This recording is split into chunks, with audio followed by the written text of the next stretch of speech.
Vocês sabem que tá aqui esse negócio de volta à aula, não volta à aula, essa coisa toda, os governadores, os prefeitos loucos para lotar as escolas de criança, coisa toda, para as escolas, principalmente para as escolas particulares voltarem a faturar. E aí o Tribunal de Contas do município de São Paulo, olha só que absurdo, gente. Pensa bem, vamos voltar com as crianças para dentro das salas de aula, sabe? Aí pergunto para vocês, escola tem sabão? Tem detergente? Escola tem álcool gel para segurar a condição de higiene mínima, por exemplo, para promover uma volta? O TCM, o Tribunal de Contas dos municípios, fez um levantamento aqui em São Paulo, concluiu que não são todas, não. Então, nós convidamos aqui o presidente do TCM, o conselheiro João Antônio, que está aqui já na nossa live aqui. Bom dia, João Antônio, bem-vindo aqui na nossa pequena TV Democracia. Tudo bem, João? Será que ele não está nos ouvindo? Bom dia, Fábio. Bom dia aos demais componentes aí da mesa. Bom dia, João. Estou feliz por estar com vocês, podendo contribuir um pouco com a discussão sobre os rumos do país, mais especificamente sobre a cidade de São Paulo, onde atuo. Muito bom. João, ajuda nós aqui, então, que já diria o Datena. Ajuda aí, viu? As escolas de São Paulo estão preparadas para receber os alunos de volta?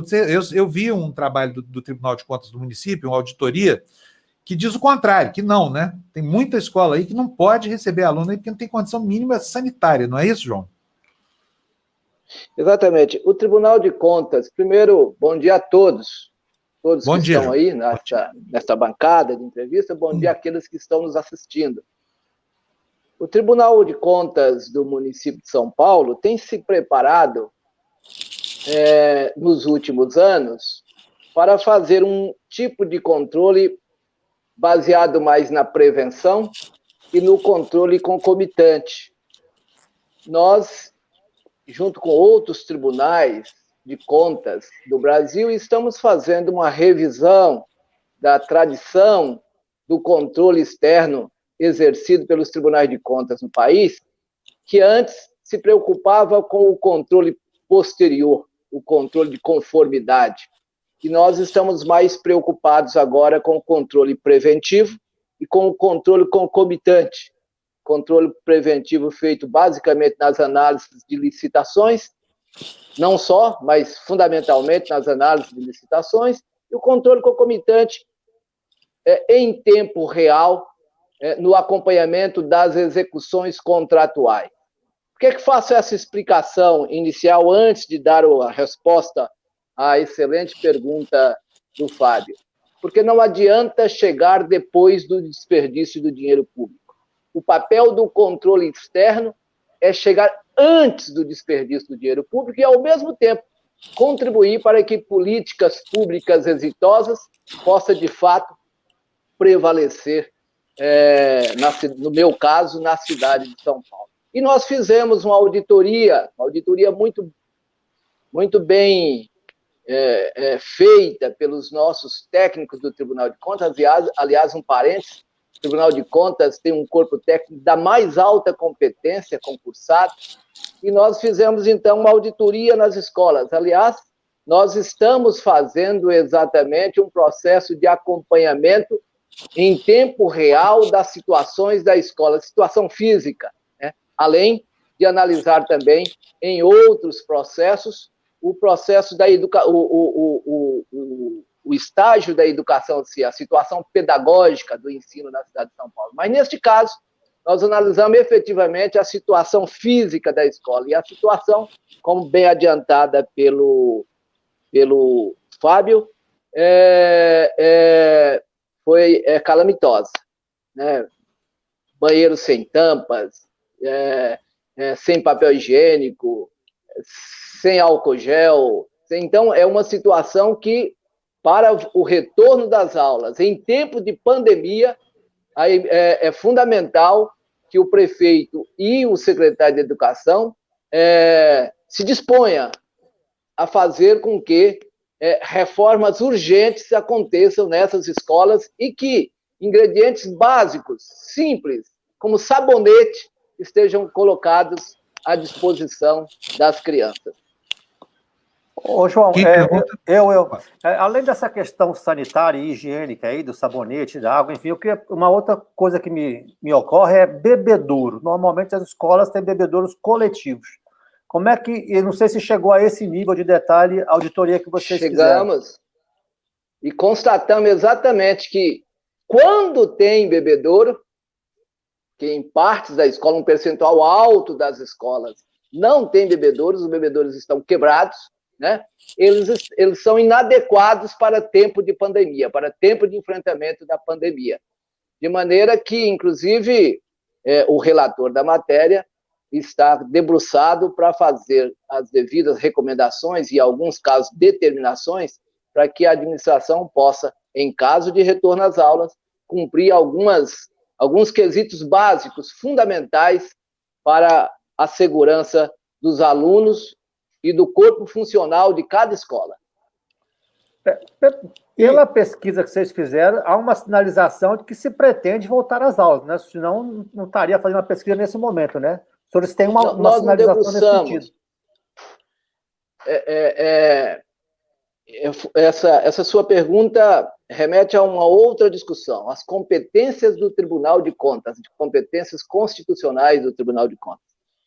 Nós não adentramos as escolhas de políticas públicas, né? Essas escolhas, obviamente, o eleito está credenciado para implementar um programa de governo. O retorno às escolas, o Tribunal de Contas ainda não debruçou especificamente sobre essa matéria. Particularmente, eu vejo com muito... Eu não tenho opinião favorável neste momento. Eu acho que a cidade não está preparada para o retorno às aulas. Mas, de qualquer forma, nós não debruçamos sobre o retorno às aulas. O que nós estamos trabalhando no Tribunal de Contas é construindo, dentro das nossas competências, nos nossos relatórios, recomendações e determinações para, no tempo que o prefeito escolher para retorno das aulas, as escolas estejam preparadas para acolher tanto os alunos como os funcionários do sistema de saúde na cidade. Em termos das salas de aula, as salas de aula estariam preparadas para receber os alunos com o devido distanciamento social? Veja bem, nós temos um problema na cidade de São Paulo, principalmente nos bairros periféricos, que é a quantidade de aluno por salas. Aliás, essa é uma matéria que há alguns anos vem sendo debatida na cidade de São Paulo, porque já se discutia a questão pedagógica, como que um professor pode, de fato, dar assistência a 40 alunos por sala ou até mais. Isso em tempos normais. Obviamente que nós não temos quantidade de salas para receber ao mesmo tempo essa quantidade de alunos matriculados. Então, eu imagino que o secretário de Educação e o prefeito Bruno Covas estejam pensando um formato de rodízio para que possa manter o distanciamento social, principalmente nas escolas periféricas, nos bairros periféricos, onde há comprovadamente superlotação nas salas de aula. Eu posso perguntar? Quer ir, Gina? Pode ir. Não, pode ir. Vai. Não, vai você. Vocês ficam enrolando aí, ó. Vocês ficam enrolando, eu pergunto. Não, eu vou... Não, pode perguntar, Gina. Pode perguntar. Vamos lá. É mais ou menos um pouco ligada à pergunta do Milton. Aqui, por exemplo, na Itália, as aulas vão voltar só em setembro. Que é a diferença da França e da Espanha, etc.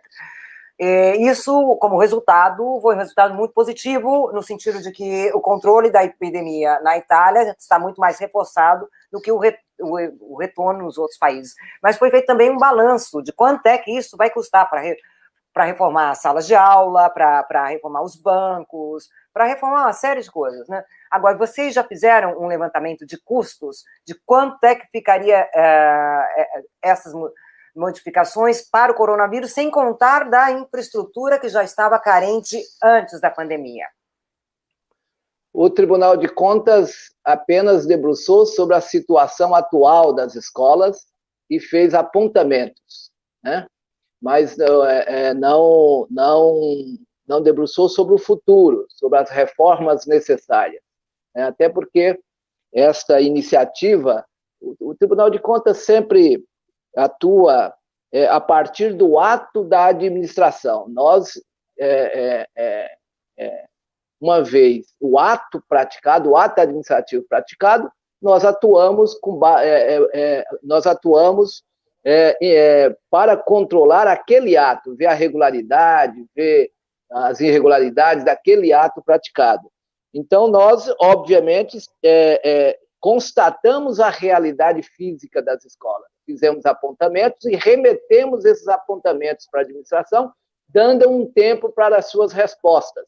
Imaginamos que, diante de um relatório extremamente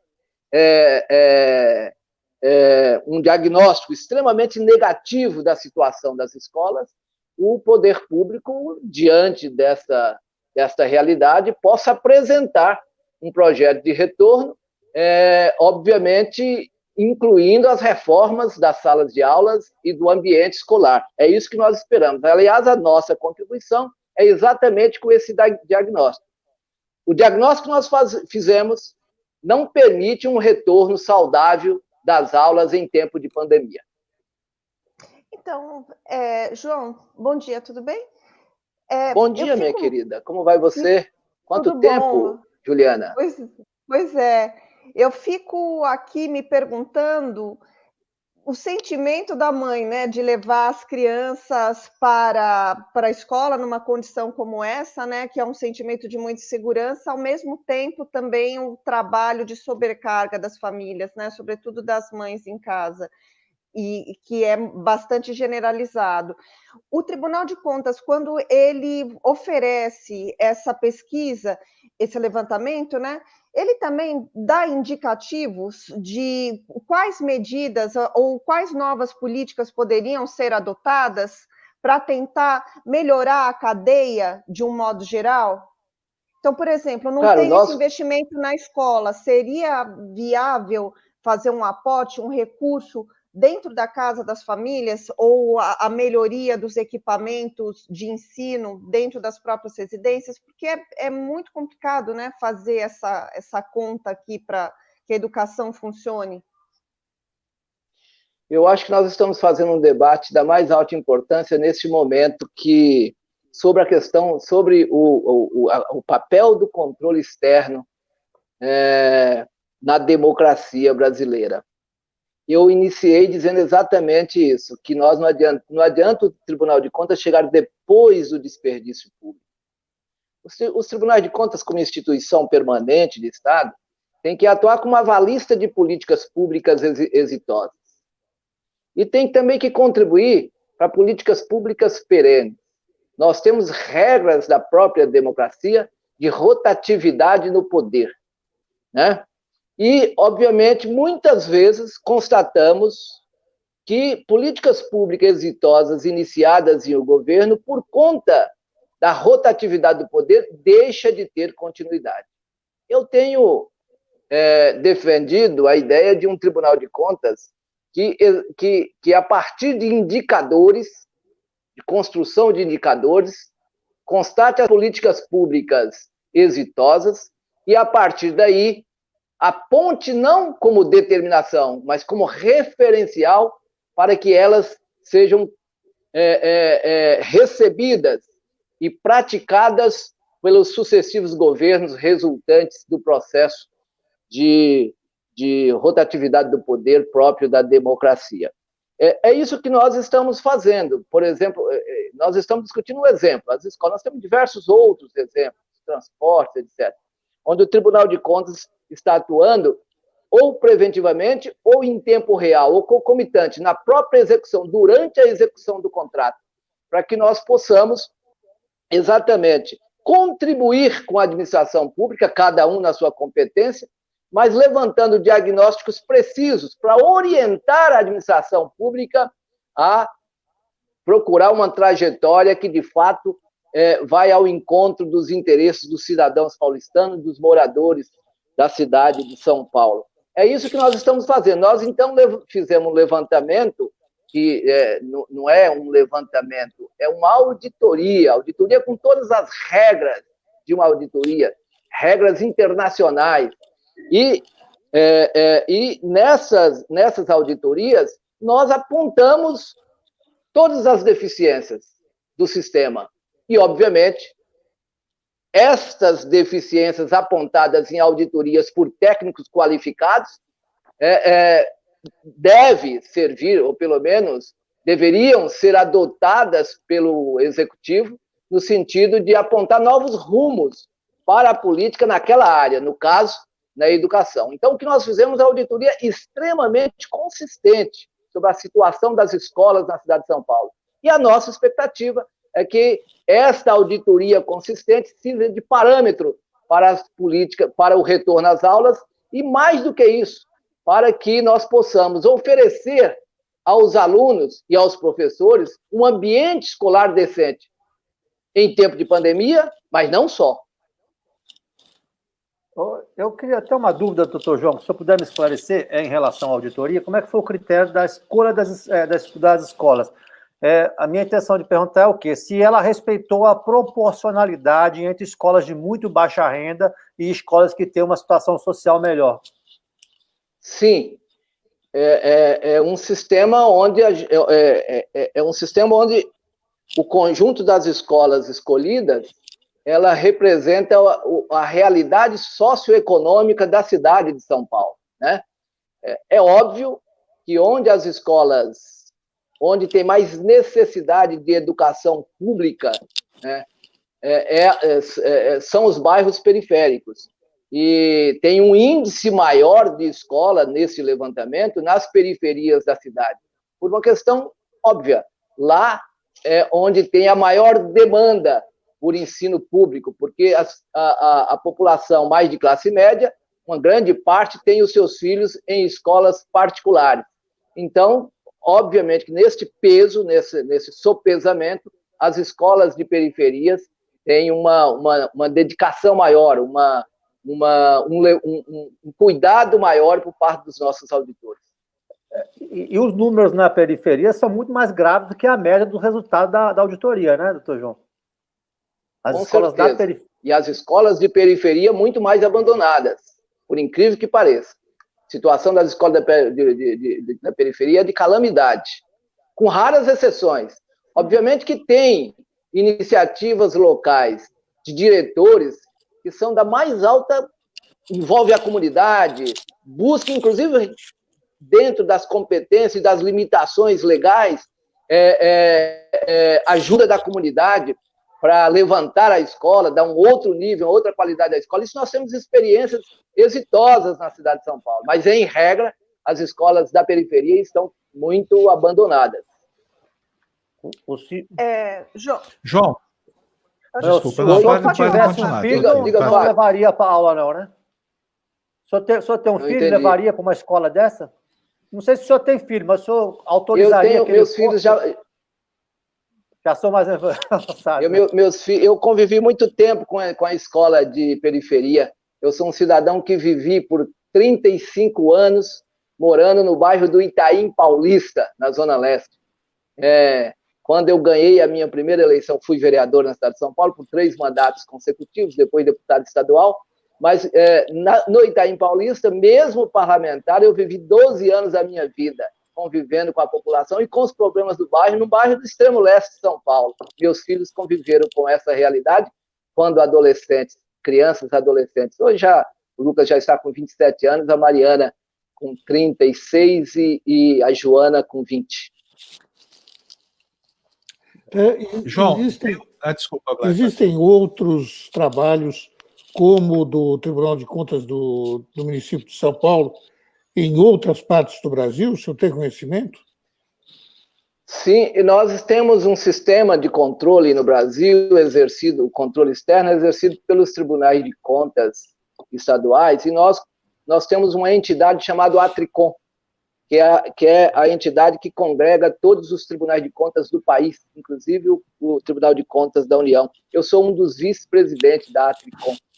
E nós estamos construindo cada vez mais um sistema articulado, um processo de uniformização do controle externo exercido pelos tribunais de contas do Brasil.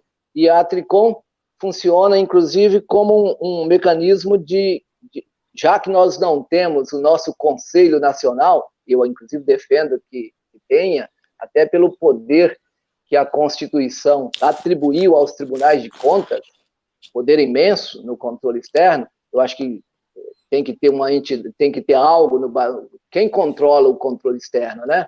Importante esse debate, e eu defendo que sim, que tenha que ter algum organismo nacional para o controle externo exercido pelos tribunais de contas, mas nós estamos com um sistema, a Atricom tem se movimentado nessa direção, né? Então nós temos o MMDTC, o marco de medição dos tribunais de contas no país, que cada ano uma equipe de outro tribunal de contas de um ente federativo vem visitar um tribunal de contas e fazer inspeção naquele tribunal de contas para ver se aquele tribunal de contas está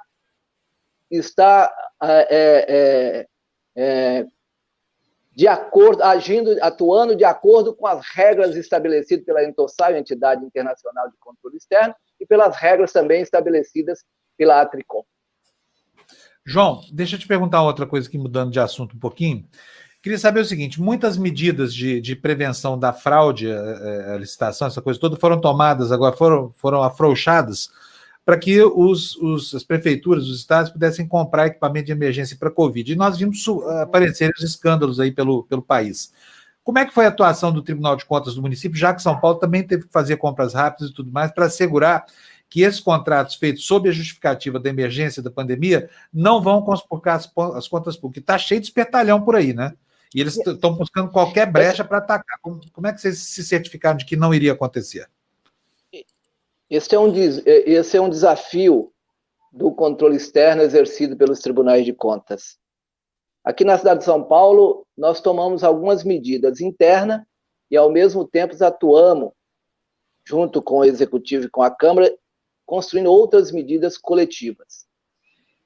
As medidas internas, nós construímos um grupo de auditores especializados específico para o enfrentamento dos atos praticados pela administração no tempo de pandemia. Um grupo técnico no âmbito do Tribunal de Contas, que auxilia uma relatoria especial só para assuntos da Covid-19, e essa relatoria ficou na presidência, e eu sou o relator dessa matéria, das matérias de combate ao coronavírus. Além disso, nós não fizemos o controle preventivo. Nós relativizamos a importância do controle preventivo nessa época, e o controle preventivo é aquele que atua exatamente antes da contratação, para ver a regularidade da contratação, para debater a economicidade do contrato, para debater a competitividade do certame, etc. Toda essa atuação preventiva nós relativizamos exatamente para dar maior celeridade ao processo de enfrentamento ao Covid-19. E por que não fizemos? Por que relativizamos o controle prévio? Que, obviamente, uma compra por emergência neste momento, se paralisada antes de efetuá-la, nós estaríamos prejudicando diretamente o combate ao Covid-19. Mas, ao mesmo tempo, nós estabelecemos uma prioridade ao controle concomitante, o controle da execução dos contratos nesse período. Agora, a nossa auditoria acabou de finalizar exatamente alguns diagnósticos por auditoria sobre os hospitais de campanha. concluímos uma relatoria, um relatório agora, sobre os leitos suplementares. Nossa auditoria acabou de concluir uma outra auditoria nesse período. Enviamos para a prefeitura esses apontamentos, e esses apontamentos nós teremos aí por 15 dias para o contraditório, e a partir daí nós vamos dar publicidade a esses relatórios, obviamente com o contraditório do jurisdicionado, no caso a Prefeitura de São Paulo.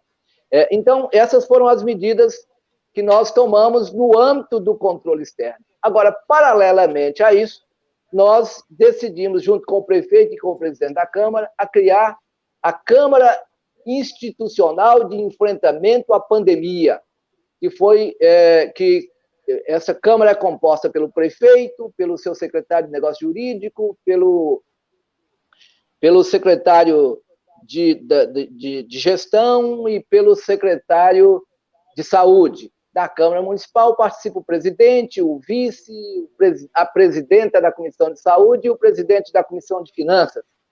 E do Tribunal de Contas, 3 conselheiros, eu, presidente, Maurício Faria e o conselheiro Domingos de Sei, além de 2 técnicos do Tribunal de Contas. Qual a função dessa Câmara Técnica? Exatamente nas decisões mais complexas, reunir e já adiantar o processo, tanto do controle externo, exercido pelo Tribunal de Contas, quanto da Câmara, e fazer um enfrentamento conjunto, com celeridade à pandemia. Foi assim que nós conseguimos, por exemplo, aprovar a lei que regulamentou a ação emergencial na cidade de São Paulo e a decretação da calamidade pública. João, quero agradecer muito sua entrevista aqui para a gente. Muito obrigado, volte sempre, tá? E é legal saber que tem um tribunal zelando aí pela qualidade de ações que ainda vão ser tomadas, né? Não atuando só sobre o passado, que é muito importante que isso aconteça. Afinal de contas, corrigir o erro, evitar o erro é mais fácil do que corrigir depois, né, João? E nisso aí é uma atuação legal. Então, muito obrigado para você, tá? Casa sua aqui, fique à vontade. Eu agradeço, Fábio, o convite. Acho que o Tribunal de Contas do município de São Paulo está cumprindo uma função fundamental do controle externo. Não existe democracia sem controle. Nós estamos abertos sempre à participação de todos. É um Tribunal de Contas cada vez mais voltada para uma integração com a sociedade e com o controle social. Só quero registrar que na cidade de São Paulo nós temos cerca de 3.000 conselheiros eleitos nos diversos conselhos da cidade, Conselho de Saúde, Conselho de Mulheres, Conselho de Habitação, Conselho Participativo junto às subprefeituras, todos fazem parte do ordenamento jurídico da cidade. Não estou falando de movimento legítimo, estou falando de conselhos de participação institucionalizados por lei. E, obviamente, nós estamos buscando fazer do controle externo exercido pelo Tribunal de Contas, por um órgão do Estado, cada vez mais proximidade com o controle social, no sentido de que fazer com que o dinheiro público da cidade de São Paulo seja bem investido e em benefício de todos e de todas. Muito obrigado pelo convite, estou sempre à disposição da TV Democracia. Olha só, é uma discussão bastante... Fábio, está me ouvindo? Estou te ouvindo, Euler, pode falar. É uma discussão de uma gravidade. Mas não tem problema. Não, preciso dele aqui para ler um superchat. Peraí, Euler, só um segundinho. João, desculpa, estou te trazendo de volta aqui. Olha, tá aqui, ó. Helena Sobreira mandou R$5 aqui para a gente, não deu para ler antes. Está dizendo aqui, parabéns, João Antônio, por vir explicar o papel e a importância do controle externo na administração pública, tá? Logo depois ela vai falar aqui assim, ó, não é papel do TCM escolher se vai abrir ou não as escolas. Parece que não escolhe, mas subsidia a decisão. Claro. Então, uma no cravo e uma na ferradura, tá bom, João?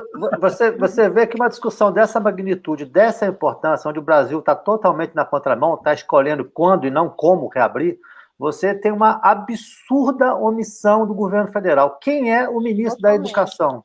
Não é o nome dele. Exatamente. Não, eu só queria o nome dele, mais nada. Você quer que eu diga o nome do ministro da Educação? Decotelli, não, como é que é o nome? É o reitor do Mackenzie, o vice-reitor do Mackenzie, não sei o nome. O Indecorelli tinha currículo falso, não emplacou. Exatamente, é o reitor do Mackenzie. Não, dá para pesquisar na internet, mas ninguém lembra, óbvio. Olha também isso. não é relevante. O Brasil não tem ministro da educação desde que esse Bolsonaro tomou posse, né? Posso rapidamente opinar sobre essa questão? Claro, eu vejo o seguinte: primeiro, se tem uma área no Brasil que a atuação suprapartidária teve um peso fundamental na construção de políticas públicas importantes para o país e na unificação, inclusive, de métodos pedagógicos para o ensino público, é essa área da educação. Nos sucessivos governos, de centro-esquerda, né, todos os ministros anteriores tinham uma ampla unidade do ponto de vista de atuação pedagógica e de unificação pedagógica do ensino no país. Infelizmente, nós estamos assistindo uma destruição do pouco que foi construído com disposição e energia de grandes especialistas no Brasil, de uma educação de qualidade. Agora, vejam vocês, e aí concluo, Fábio, se você me permitir mais 2 minutinhos. Pois não. Democracia, ela pressupõe regra de maioria, sim, pressupõe regra de maioria. Mas não só. Se ficarmos apegados apenas à regra de maioria, a regra de maioria pode justificar a atuação de autocratas, você entendeu? Quando ele está fortalecido pelos resultados das urnas. Por isso que a democracia não é só a regra de maioria, ela é fundamental, mas tem 3 outros ingredientes importantes. Uma Constituição que expressa um pacto jurídico-político e que assegura os direitos fundamentais. Segundo, entidades de Estado e poderes autônomos para fazer os freios e contrapesos. Então, poderes autônomos fortalecidos. E, por fim, era por isso que eu fiz questão de falar neste momento dessa questão, democratização do saber. Sem a democratização do saber, não haverá qualificação da democracia. O ensino público de qualidade é fundamental para a qualificação do processo democrático, para o desenvolvimento do ser humano no seu todo, para o desenvolvimento econômico também, mas principalmente para qualificar a democracia. Sem a democratização do saber, a democracia é manca. Muito bom, João. Muito obrigado pela sua entrevista. Até a próxima, então, tá? Parabéns pelo trabalho, evitando que as nossas crianças sejam empurradas para dentro de verdadeiros abatedouros aí, né? Disfarçados de escola, sem nenhuma condição de higiene, sem nada disso. É bom ter um tribunal que zele aí pela nossa integridade, pela integridade das nossas crianças, né?